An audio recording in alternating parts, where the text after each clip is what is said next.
ਅਸਲਾਮ ਵਾਲੇਕੁਮ ਦੋਸਤੋ, ਉਹੀ ਹੋ ਗਿਆ ਜਿਹਦਾ ਡਰ ਸੀਗਾ। ਜਿਸ ਤਰ੍ਹਾਂ ਕਿ ਮੈਂ ਤੁਹਾਨੂੰ ਪਹਿਲਾਂ ਦੱਸਿਆ ਸੀ ਕਿ ਜਦੋਂ ਪੰਜਾਬ ਦੀ ਗੰਦਮ ਮਾਰਕੀਟ ਦੇ ਵਿੱਚ ਆਏਗੀ ਤੇ ਮਾਰਕੀਟ 'ਚ ਲਾਜ਼ਮੀ ਅਸਰ ਪਏਗਾ।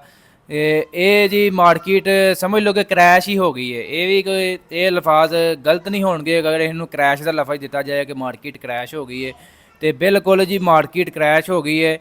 ਪੰਜਾਬ ਦੀ ਗੰਦਮ ਮਾਰਕੀਟ ਦੇ ਵਿੱਚ ਆਉਣ ਦੇ ਨਾਲ ਹੀ ਮਾਰਕੀਟ ਇੱਕ ਦਫਾ ਭਾਜੀ ਬਿਲਕੁਲ ਕ੍ਰੈਸ਼ ਹੋ ਗਈ ਹੈ। ਰੇਟ ਕੱਲ ਤਕਰੀਬਨ 150 ਰੁਪਏ ਤੱਕ ਡਾਊਨ ਹੀ, ਅੱਜ ਮਜ਼ੀਦ ਮਾਰਕੀਟ ਡਾਊਨ ਹੋ ਗਈ ਹੈ। 150 200 ਰੁਪਏ ਤੱਕ ਮਜ਼ੀਦ ਕਮੀ ਆ ਗਈ ਹੈ ਜੀ ਗੰਦਮ ਦੇ ਰੇਟ ਦੇ ਵਿੱਚ। 1900 ਰੁਪਏ ਫੀ ਮਣ ਗੰਦਮ ਦੀ ਕੀਮਤ ਆ ਗਈ ਹੈ ਗੱਲਾਂ ਮੰਡੀਆਂ ਦੇ ਵਿੱਚ।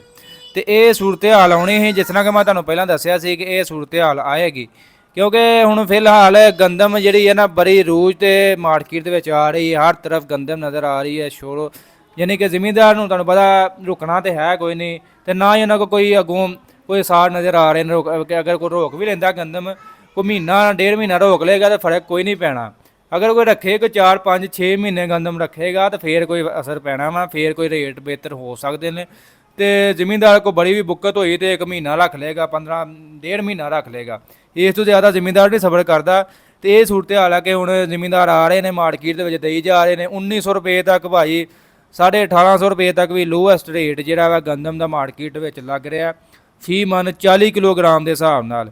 ਬਿਲਕੁਲ ਜੀ ਸੀਜ਼ਨ ਹੁਣ ਸਮਝ ਲਓ ਕਿ ਪੀਕ ਤੇ ਆ ਗਿਆ ਵਾ। 50% ਗੰਦਮ ਪੰਜਾਬ ਦੀ ਵੀ ਮਾਰਕੀਟ ਦੇ ਵਿੱਚ ਆ ਗਈ ਹੈ ਤੇ ਕਟਾਈ ਜ਼ੋਰੋ ਸ਼ੋਰ ਨਾਲ ਜਾਰੀ ਹੈ।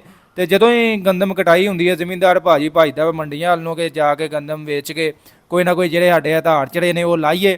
ਤੇ ਅਗਰ ਫਸਲ ਕਈ ਤਾਂ ਜ਼ਿਮੀਂਦਾਰ ਫਸਲ ਦੇ ਵਿੱਚ ਹੀ ਆੜਤੀਆਂ ਉੜਤੀਆਂ ਨੂੰ ਦੇ ਰਹੇ ਨੇ, ਤੇ ਉਹ ਤਕਰੀਬਨ 1800 1850 ਰੁਪਏ ਤੱਕ 1900 ਰੁਪਏ ਤੱਕ ਲੈ ਰਹੇ ਨੇ ਫਿਲਹਾਲ। ਤੇ ਜਿਹੜੇ ਮਾਰਕੀਟ ਦੇ ਵਿੱਚ ਵੀ ਲੈ ਕੇ ਆ ਰਹੇ ਉਹਨਾਂ ਦਾ ਵੀ ਉਹ ਹਿਸਾਬ ਆਪਣੇ ਖਰਚੇ ਤੇ ਉਹ ਮਾਰਕੀਟ ਦੇ ਵਿੱਚ ਗੰਦਮ ਲੈ ਕੇ ਆਉਂਦੇ ਨੇ। ਉਸ ਤੋਂ ਬਾਅਦ ਫੇਰ ਰੇਟ ਉਹ ਹੀ 1900 1950 2000 ਮਿਲਦਾ। ਤੇ ਜ਼ਿਮੀਂਦਾਰ ਬਹੁਤ ਜ਼ਿਆਦਾ ਪਰੇਸ਼ਾਨ ਨੇ। ਹਰ ਜਿਹੜਾ ਤਬਕਾ ਹੈ, ਹਰ ਇਨਸਾਨ ਤਕਰੀਬਨ ਹਰ ਸੋਸ਼ਲ ਮੀਡੀਆ ਪੇਜ ਤੇ ਹਰ ਤਰਫ ਤੁਹਾਨੂੰ ਗੰਦਮ ਦੇ ਰੋਂਦੇ ਹੋਏ ਜ਼ਿਮੀਂਦਾਰ ਨਜ਼ਰ ਆਉਂਦੇ ਨੇ। ਹਰ ਬੰਦੇ ਨੂੰ ਨਜ਼ਰ ਆਉਂਦੇ, ਲੇਕਿਨ ਹਕੂਮਤ ਨੂੰ ਨਹੀਂ ਨਜ਼ਰ ਆ ਰਹੇ। ਹਕੂਮਤ ਬਿਲਕੁਲ ਜੀ ਕੰਨ ਨਹੀਂ ਧਰ ਰਹੀ ਹੈ ਇਸ ਖਬਰ।